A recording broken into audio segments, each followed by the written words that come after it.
Randonneuses, randonneurs et fidèles amis de Rive 54, bonjour.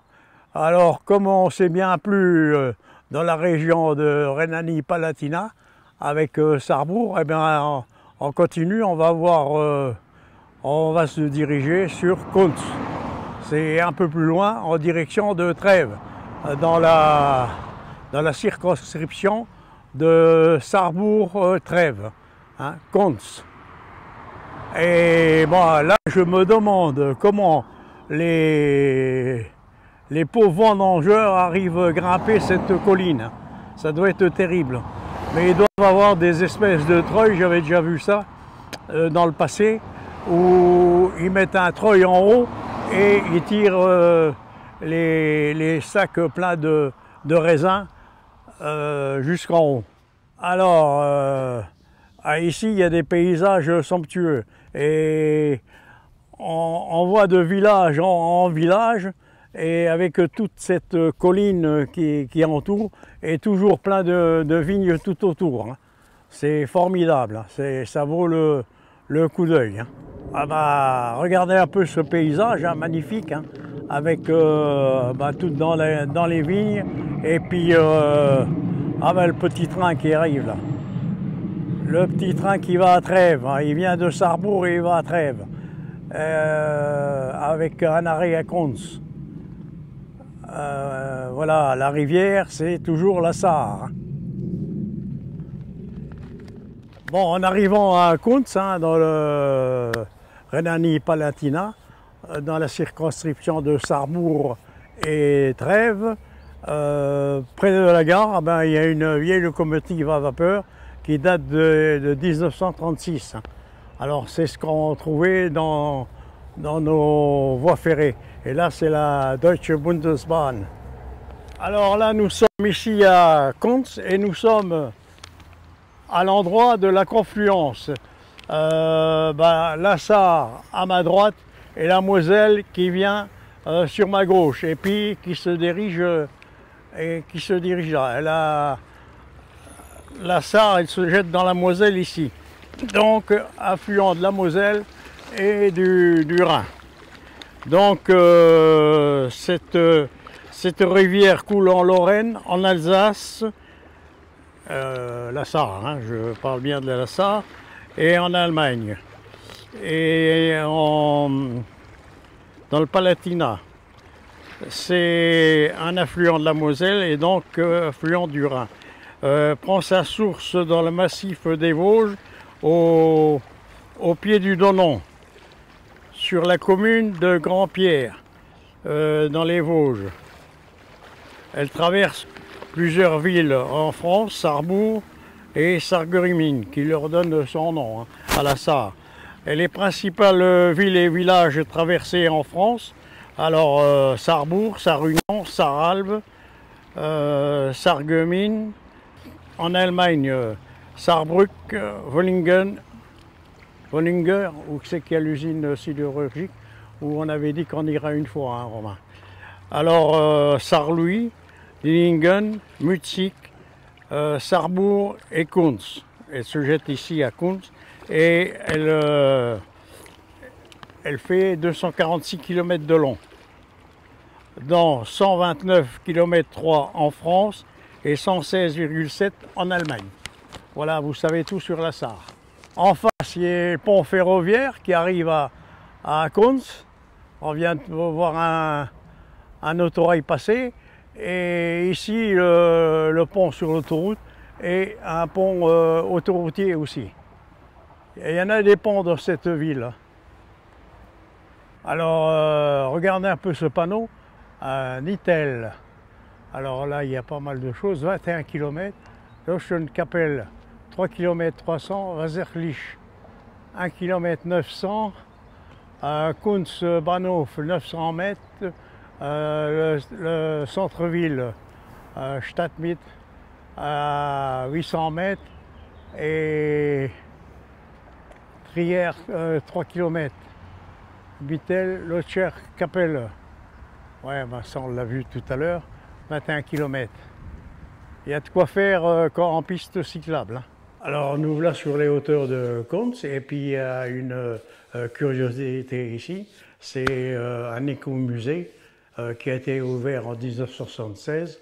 Allez, on va vous faire découvrir cet écomusée. Allez, suivez-nous, vous verrez bien. Alors nous voilà ici devant le pavillon Chambourg qui montre un peu les anciennes façons des coutures de l'époque. On rentre dans ce qu'on prenait pour se déplacer à l'époque, dans les véhicules anciens. Les carrioles, les chariots, un corbillard, un modèle de corbillard là-bas, et des carrioles tirées par des chevaux, un cheval ou deux chevaux, hein, un beau chariot lorrain qui était tiré par des chevaux, c'est magnifique, hein. Des belles carrioles, hein, c'est beau ça. Et puis des vieilles automobiles, une charrette comme ça. Ah, tu n'as pas connu toi, Romain, ça? Moi j'ai connu ça, hein. Il y avait une vieille dame, une vieille cultivatrice qui vendait son lait et elle passait avec son cheval et une carriole un peu semblable, quoi. Et elle portait le lait chez tous les gens le matin de bonne heure. Et voilà les bidons de lait, voilà. Et on allait se promener avec ce bidon de lait là, ça faisait 1 litre et puis on avait le lait pour la journée. Ah, des belles carrioles. Ausstellung. Oh, qu'est-ce que c'est? Ah, les poussettes. La ronde des poussettes. Je te mets dans lequel, poussette? Ah, il faut moins ça, hein. Alors, bon, sur ces collines, en hiver, il y avait sûrement de la bonne neige, hein, comme on voyait dans le temps, parce que maintenant, on n'a plus beaucoup d'hiver, hein. Même ce traîneau, cette belle luge, là, c'était souvent tiré par un cheval. Et là, les skis, ils partaient au sport d'hiver avec cette petite voiture. Bon, vous avez vu, Contes, c'est quand même une région viticole. Il y a de la vigne partout, sur tous les coteaux, sur le côté de la Moselle et le côté de la Sarre, il y a de la vigne partout. Alors ici, dans l'écomusée, on retrouve tout le matériel pour faire du bon vin, hein. Les pressoirs et tout, pour mélanger le raisin, le nettoyer et tout. Et voilà encore des pressoirs. Ah, alors voilà comment on faisait le vin à l'époque, en 1200, 1400, 1620, 1900, 1922. Voilà tous les fabrications vinicoles. Alors voilà ce qu'on faisait là, surtout ici en Allemagne, c'était la Quetsch, hein, qu'on faisait, beaucoup de Quetsch. Et puis un peu de Mirabelle, comme on faisait en Moselle et en Meurthe-et-Moselle. Là, c'était le laboratoire, hein, on utilisait tous ces fioles pour voir la vinification du bon vin et voir un peu les degrés de vin surtout. Voilà, ici c'est la mise en bouteille avec tous les verres de différentes variétés de vin et d'alcool, hein. Voilà, et là on nettoyait les bouteilles étaient souvent consignées et on nettoyait les bouteilles et on les faisait sécher au plein air, hein, dans le plein air. Et voilà ce qu'on avait aussi pour faire éloigner les nuisibles et tout, on avait ou aussi pour la gelée, hein, on chauffait la terre, comme ça se produit aussi maintenant, avec les gelées tardives, on faisait chauffer un peu autour des vignes. Voilà, et voilà les outils principaux de la vigne pour entretenir les sentiers, ce qui se faisait dans le temps. Maintenant, je crois que c'est tout mécanisé. Ces outils-là, ils ne sont plus que dans un musée, dans un écomusée. Et voilà, la vigne, on a coupé les serments pour que la vigne pousse comme il faut. Et voilà. Ouais, bah, intéressant ce petit musée, hein. Voilà. Ah bah c'est l'heure du casse-croûte là. Bon, qu'est-ce qu'on mange, cher Alfred, qu'est-ce qu'on mange?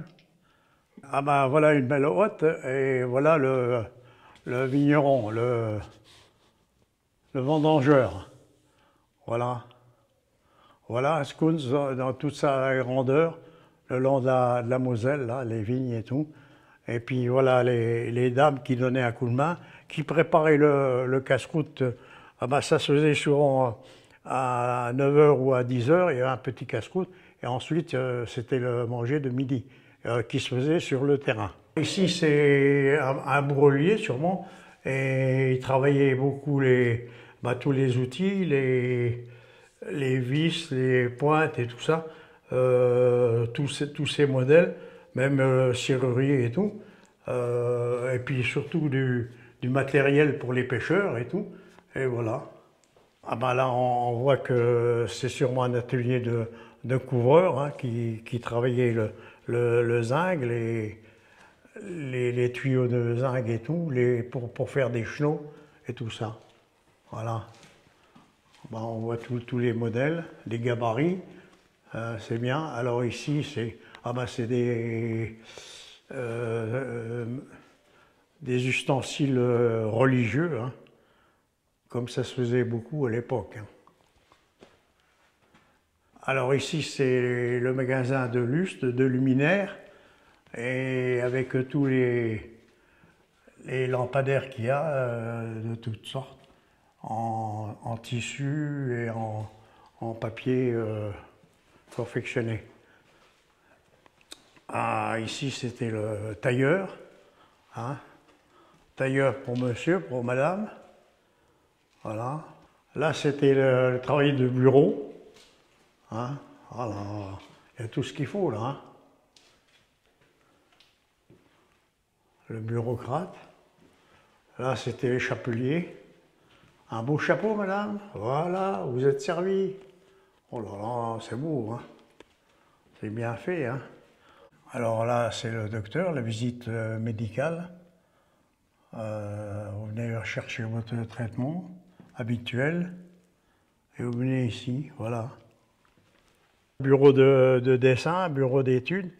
Ah bah c'est plus, maintenant ça se fait plus beaucoup ça, parce que c'est tout par ordinateur, dessin assisté par ordinateur. Quand on arrive ici, on s'imagine un peu au vieux métier à Hazan, hein, les lavandières, les gens qui faisaient la lessive à la main, hein. Alors là, il y a toutes sortes, les premières machines à laver, hein.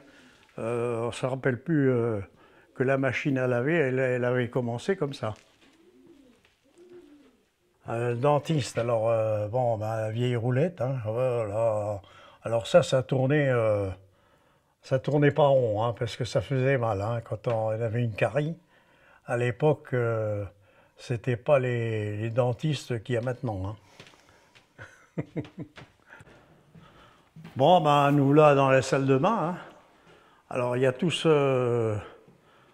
comme modèle, hein. Et on chauffait la salle de bain avec ça à l'époque.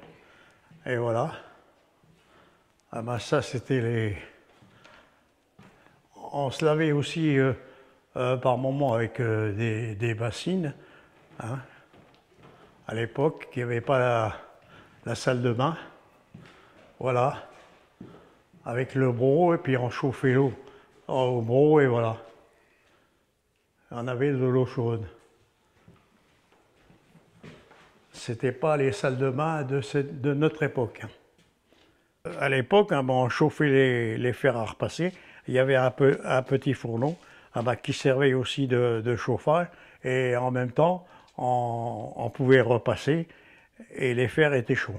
Alors voilà, les petites épiceries qu'on trouvait dans tous les campagnes, dans tous les villages et dans toutes les petites villes, c'était un peu ce genre d'épicerie où on trouvait tout. Et maintenant, c'est les grands supermarchés. Et puis ici, Ah bah, on peut envoyer une carte postale du coin.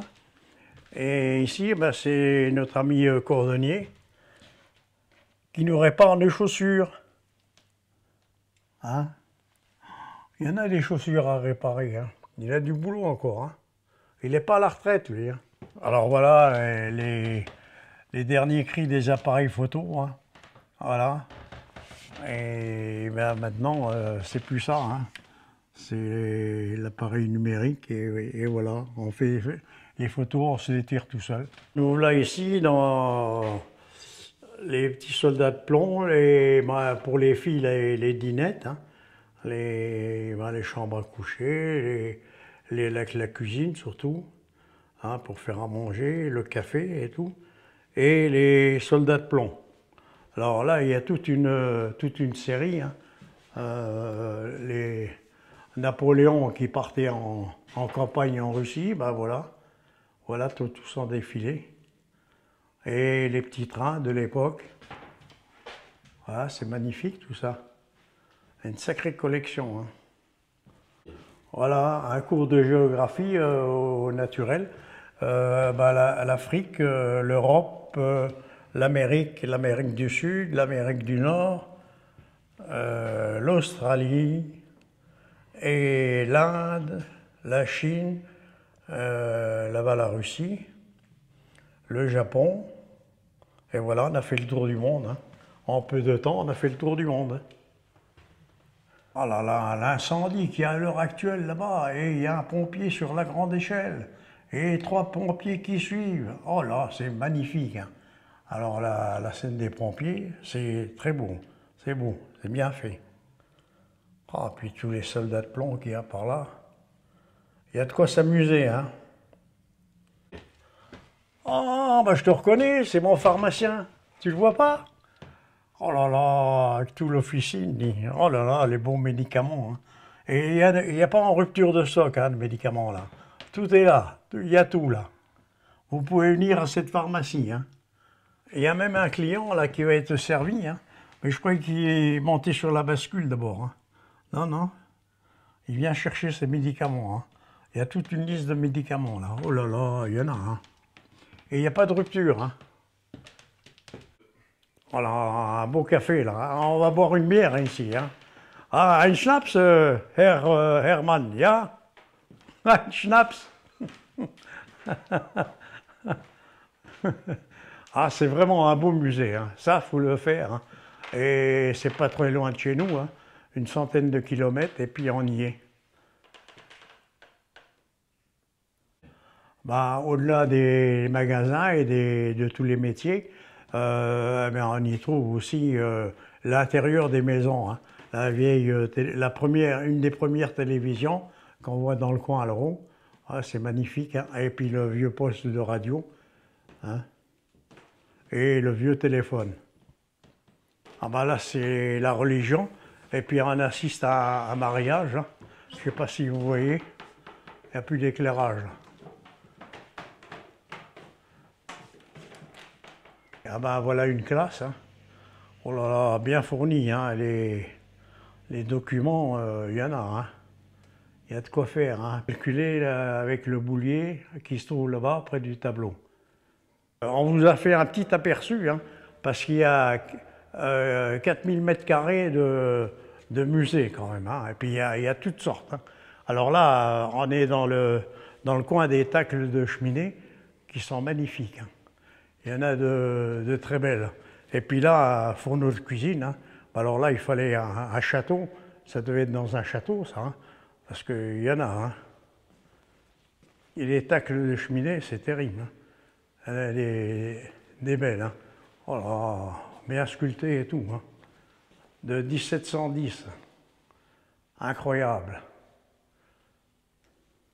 Voilà, c'est incroyable. Hein. On resterait bien encore une journée complète ici, rien que de ce musée-là. 4000 m² de musée proprement dit à l'intérieur et à l'extérieur 22 hectares. Hein. Alors il y a une roseraie, il y a des arbres centenaires et tout que vous trouvez sur ce écomusée, pardon. et c'est formidable, hein. Vous pouvez passer une journée complète rien que dans cet écomusée, hein. Et vous avez les senteurs qui vous arrivent dès que vous arrivez près de la roseraie, c'est formidable. Alors je vous souhaite à tous de venir vous promener un peu. Si vous ne savez pas quoi faire, eh ben, venez ici à Contes et demandez l'écomusée ici et vous ne serez pas déçus du voyage. L'entrée, ça doit être 7 € je crois, et bon, c'est ouvert toute l'année. Alors merci, au revoir et à de prochaines découvertes. Merci, au revoir, à plus tard, prochaine découverte.